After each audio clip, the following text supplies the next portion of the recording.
warahmatullahi wabarakatuh.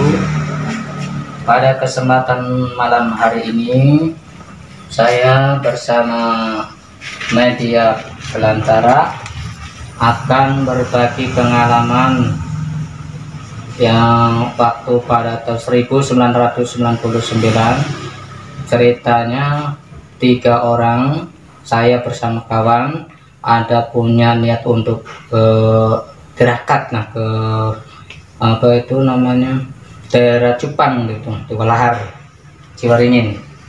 Jadi 2 orang tersebut saya tanyakan punya niat ke sana itu ada bekal nggak, maksudnya duit apa itu.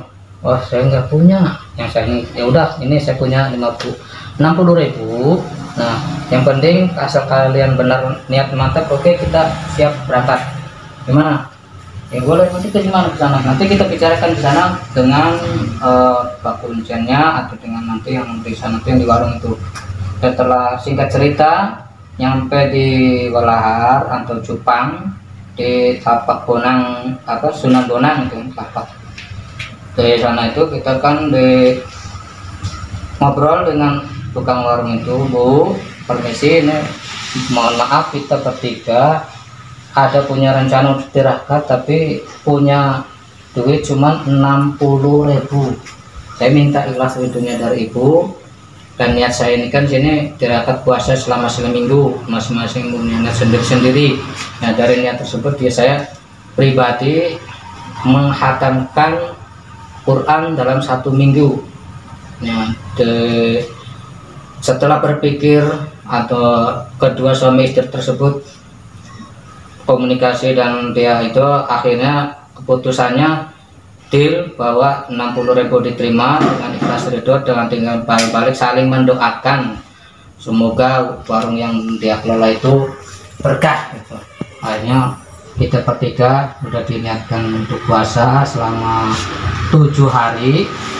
Nah, saya pribadi untuk khatam Quran, sedangkan yang lainnya wirid sholat biasa gitu.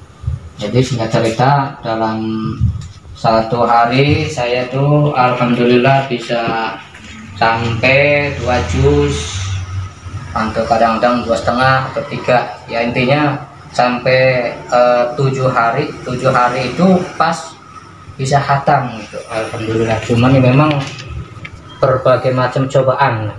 Nah, singkat cerita dari hari-hari pertama ya kita kan udah sesuai dengan niat masing-masing, ya waktunya sholat gitu kan, sholat 5 waktu kita tetap jalankan, puasa kita jalankan, malam juga kita waktunya sahur ke warung apa gitu kan. Nah, setelah itu kan kita diniatkan dengan sebelum membaca Quran itu kita hadoroh dulu Sunan Bonang, ya pokoknya dari Rasulullah SAW terus sampai semuanya Sunan Bonang sampai terakhir orang tua kita dan muslimin semua dihadorin, baru kita baca Quran. Yang lain pada wirid itu. Ya waktunya sholat kita sholat, dan setelah sholat kita wirid lagi. Yang lain juga saya sendiri tetap masih baca Quran. Nah, ini yang dari 6 hari alhamdulillah kita lancar gitu. Nah, setelah yang 7 harinya, kendala bagi saya ini lumayan cukup berat nih, 7 harinya. Jadi pada waktu hari ke-6, sebelum menginjak ke hari ke-7, hari ke-6 ceritanya kita bertiga mau ada relax lah gitu kan, ke suatu tempat gitu kan. Di tempat tersebut rupanya kelihatan menarik. Waktu itu ada di pemancar Puncak Jaya Wijaya, nggak tahu itu pemancar Telkomsel atau apalah itu, waktu tahun 1999 sebelum ada tol lewat lah pun. Jadi dari sana kita waktu sore jam 5 melihat pemandangan di sekelilingnya itu. Dari sana setelah menikmati dari sekeliling pemandangan sana, sekitar jam 5:30 mau menjelang maghrib, menjelang mau buka puasa, saya ada niatan sepertinya itu ada tempat yang aneh gitu. Saya penasaran, pengen mencoba untuk ke sana, tapi ada yang memberitahu jangan ke sana, Di sana itu terlihat ada sebuah gua gitu, tapi teman saya nggak ngeliat. Kok kebetulan saya penasaran mau ke sana, akhirnya dengan sepenasaran mau nginjak melangkah ingin masuk, dari belakang kayak ada yang ngasih tahu gitu, jangan, nanti kalau kamu maksa, kalau kamu kuat nanti kamu sakit, kalau misalkan kamu nggak kuat, bisa-bisa kamu nggak bisa istilahnya nggak ya pulang nggak ada nyawa gitu, atau udah mati lah intinya kasarnya gitu kan. Akhirnya nggak jadi. Nah setelah itu malamnya, nah kebenaran waktu itu yang memang dari sana tuh kan setiap tempat dimanapun juga pasti ada penjaganya, mungkin dia nggak terima atau apa lah, disangkanya saya tuh mau ngambil sesuatu di dalam, padahal saya hanya cuman penasaran pengen tahu di dalam itu ada apa gitu, sepertinya ada semacam harta karun apa gitulah, itu sepenglihatan mata saya gitu kan dari sana. Setelah di ini nggak jadi, akhirnya saya tuh sampai nggak tahu gimana gitu kan, kayak orang disetrum gitu dari macam makhluk tersebut, bentuknya seperti ular tapi bermahkota gitu. Nah dia itu nyembur ke saya seolah saya kayak disetrum gitu kan, sampai saya pingsan. Begitu bangun lagi saya nggak sadar. Akhirnya begitu ini teman-teman yang lain nanyain kenapa, nggak tahu ini ada yang ganggu nih, tapi ya alhamdulillah nggak apa-apa sih. Akhirnya udahlah, mungkin pikir-pikir wah waktu kemarin sore itu kan, itu kalau nggak salah pada waktu hari Sabtu ya. Tapi sebelum hari Sabtu, hari Jumatnya itu kan saya kan waktunya Jumatan turun ke bawah nih cari masjid di daerah Walahar tersebut itu kan, turun ke bukit. Nah di sana saya menemukan ada 2 pasang, yaitu 2 orang santri, mungkin kayaknya sih dari Babakan atau dari mana itu. Nah yang sepasang lagi itu sama sih, tapi kalau yang 2 orang laki-laki ini saya kenal santri Babakan seperti apa, yang 3 orang yang 2 orang ini yang pasangannya itu yang perempuannya orang-orang sini mungkin itu. Dan intinya kita kan ngajak waktunya Jumatan, pada anak tersebut dia mempersilahkan duluan. Itu waktu itu dia kan bersebelahan ya, biasa gitu kan, nggak deket-deketan. Setelah pulang dari Jumat dia malah deket-deketan, sampai ya kayak gimana lah gitu, namanya zaman sekarang kan kayak gitu. Akhirnya intinya dia jadi berpasang-pasangan sampai pegang tangan. Intinya aduh saya ini kamu tuh nggak benar kali kayak gini caranya tuh. Oh kita kan liburan mah, iya tahu, tapi kan cara kamu kayak gitu, kamu disuruh ke tempat ini masjid untuk sholat jamaah sama saya nggak mau, sekarang udah nggak sholat. Nah sekarang kamu malah lebih dekat lagi, ini namanya nggak benar, kamu orang santri kayak gitu, saya bilang gitu. Ya udah gini aja, kalau kamu nggak mau pulang, suruh pulang nggak mau, nanti saya coba untuk ini panggil teman saya nih, karena teman saya waktu itu kan ya pernah sama saya itu ngobrol ya. Orang tersebut ini dia itu semacam dulunya si manusia gitu kan, dia kan nyupang lah bahasanya, katanya di Jepang itu begitu ya. Nah dari lingkungan tersebut dia ngerasa nggak nyamannya itu, seolah-olah dia itu banyak musuhnya, banyak yang nggak seneng lah intinya ikut ke saya gitu, padahal saya kan nggak mau. Itu macamnya dia nyupang kayak genderuwo atau apa gitu kan ya, emang setelah kebetulan menampakkan diri atau apalah, padahal saya kan biasa aja gitu kan. Nah akhirnya udahlah, kalau kamu mau ngikut ke saya juga nggak mau, saya juga kan, tapi saya kan ikut. Udah gini aja, kamu biasa aja tempat itu, yang nanti kalau udah selesai pada waktunya nanti saya panggil lagi, atau kamu datang saya ketika mau pulang. Oke. Jadi inti cerita dari tersebut ini, kita kan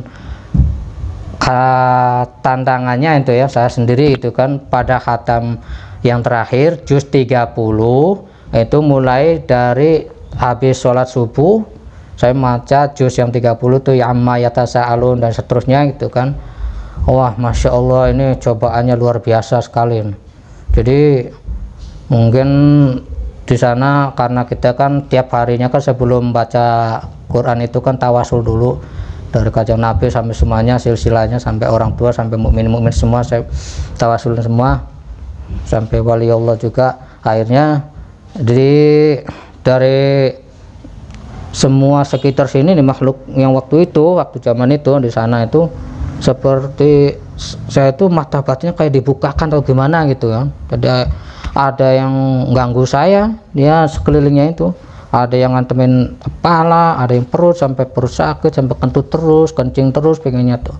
Tapi saya sendiri kan udah punya keyakinan saya itu harus khatam 7 hari, harus khatam sampai maghrib pun. Sebelum maghrib saya tuh harus bisa khatam. Ya alhamdulillah bisa khatam gitu. Tapi memang cobaannya gitu, ngantuk sampai pengen kencing, pengen berak, pengen apa, kentut, ya wudhu lagi terus saja. Alhamdulillah sampai 10 menit sebelum maghrib hari ke-7 khatam. Nah itu kan karena saya udah pernah ngobrol sama orang yang tadi yang mengikut ke saya itu, saya nggak mau datang. Gimana saya ikut? Udahlah, kamu kan tadi kan makhluk orang situ, kok kenapa mesti ikut? Saya kan orang biasa, manusia. Udah, saya maunya mau gitu, saya nggak nyaman sini. Udah gini aja, kamu kan tadinya kan manusia, terus kamu kan nyumbang genderuwo sekarang. Nah sekarang kamu mau ikut ke saya maksa, kamu harus syahadat lagi. Akhirnya kan sama-sama disaksiin kan sama teman saya itu syahadat, syahadat setelah 2 kalimat syahadat selesai.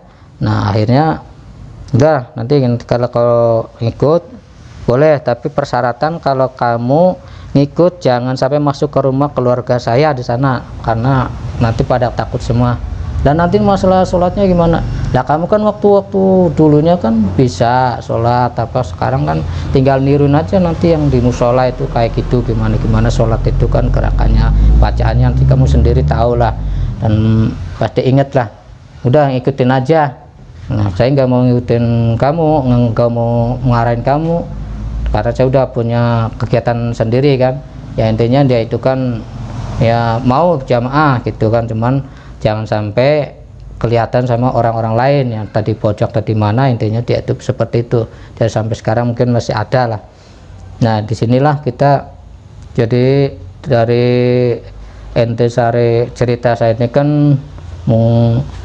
satu, kalau misalkan kita punya niat dengan sungguh-sungguh, kita mantapkan asal niat tersebut benar-benar niat kebaikan, dan untuk masa depan atau untuk apa nanti kan kita kan yang penting dipositifkan tersebut, nanti kita bisa akan membuahkan hasil. Istilah jangan diharapkan, asal kita yakin gitu kan. Karena kan suatu perbuatan ataupun amalan atau apa, kalau kita sering dibaca, dilakukan setiap hari, tiap ini berpuluh-puluh kali kan, berkali-kali, itu kan nanti akan membuahkan karomah lah kalau kita sering istiqomah kan gitu, insya Allah lah, mudah-mudahan.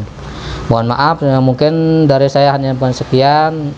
Barangkali ada kalimat-kalimat yang kurang bagus, mungkin kondisi yang kurang bagi saya mungkin kurang pas atau gimana ya, nanti untuk lain kali akan saya coba lagi. Sini kita lagi belajar untuk bercerita lah gitu. Nah mungkin hanya cuma sampai di sini, saya mohon maaf kurang lebihnya. Wabillahi taufiq wal hidayah. Wassalamualaikum warahmatullahi wabarakatuh.